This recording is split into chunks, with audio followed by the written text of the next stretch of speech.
Hi all, welcome to SK Innovations 30 days healthy snack seriesல இன்னைக்கு டே 18 cream sugar இது எதுவுமே use பண்ணாமல் சூப்பராக வீட்லேயே எப்படி சாக்லேட் ஐஸ்கிரீம் பண்ணலாம் அப்படின்னு பார்க்கலாம்.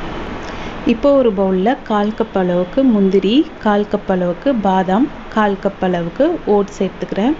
இது கூடவே நீங்கள் மக்கானா இருந்தால் அதுவுமே 1/4 கப் சேர்த்துக்கோங்க. அடுத்து 1/4 கப் அளவுக்கு டார்க் கொக்கோ பவுடர் சேர்த்துக்கிறேன். உங்ககிட்ட என்ன கொக்கோ பவுடர் இருக்கோ அது சேர்த்துக்கோங்க. கொக்கோ பவுடர் இல்லாட்டி நீங்கள் சாக்லேட் கூட சேர்த்துக்கலாம். அதுக்கடுத்து 1.25 இல்லாட்டி 1.5 கப் அளவுக்கு பால் சேர்த்துக்கோங்க.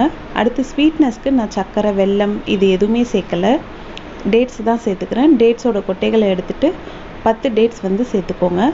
இது ஒரு மணி நேரம் அப்படியே நல்லா ஊறட்டும். பால் பார்த்திங்கன்னா கொஞ்சம் வெது வெதுப்பாக நான் சேர்த்துக்கிட்டேன்.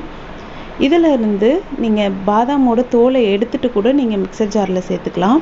1 மணி நேரம் 2 மணி நேரம் நல்லா ஊறிட்ட பிறகு மிக்சர் ஜாரில் சேர்த்து நல்லா கிரைண்ட் பண்ணிவிட்டு அதை ஒரு டின்னுக்கு மாற்றிட்டு ஃபாயில் ஷீட் அப்படி இல்லைனா இந்த மாதிரி ரேப் பண்ணுவோம் இல்லைங்களா, அந்த கவர் வச்சு இந்த மாதிரி அழுத்தி விட்டுக்கோங்க. இது எதுக்காக பண்ணுறோன்னா மேலே ஐஸ் கிறிஸ்டல்ஸ் ஃபார்ம் ஆகாமல் இருக்கும். இப்போ இதை ஃப்ரீசரில் ஒரு 4 மணி நேரம் அப்படியே வச்சிடலாம். இப்போ இது 4 மணி நேரம் கழித்து சூப்பராக செட் ஆகி இருக்கும். அவ்வளோதான். இப்போ மேலே இருக்கக்கூடிய கவரை ரிமூவ் பண்ணிவிட்டு நம்ம சர்வ் பண்ண ஸ்டார்ட் பண்ணிடலாம். பார்த்திங்கன்னா நீங்கள் எடுக்கும்போது ஒரு 5 மினிட்ஸ் ஃப்ரிட்ஜிலேருந்து எடுத்து வெளியில் வச்சுட்டு அதுக்கப்புறம் எடுங்க. அப்போ தான் கரெக்டாக எடுக்க வரும். எவ்வளோ க்ரீமியாக சூப்பராக இருக்குது பாருங்கள். இதுக்கு மேலே நீங்கள் கொஞ்சமாக நட்ஸ் கிரேட் பண்ணி சேர்த்துக்கிறது இருந்தாலும் சேர்த்துக்கலாம். அப்படி இல்லாட்டி சாக்கோ சிப்ஸ், சாக்லேட் சிரப்பு இந்த மாதிரி கூட நீங்கள் சேர்த்து சர்வ் பண்ணலாம். பார்க்குறதுக்கு மட்டும் இல்லை, சாப்பிடவும் ரொம்ப டேஸ்ட்டாக இருக்கும். டயட் கான்ஷியஸில் இருக்கவங்க, இல்லை குழந்தைங்களுக்கு சர்க்கரை சேர்க்காதவங்க, இல்லாட்டி டயபெட்டிஸில் இருக்கவங்க கூட இதை தாராளமாக சாப்பிட்லாம். ரொம்பவே டேஸ்ட்டாகவும் இருக்கும்.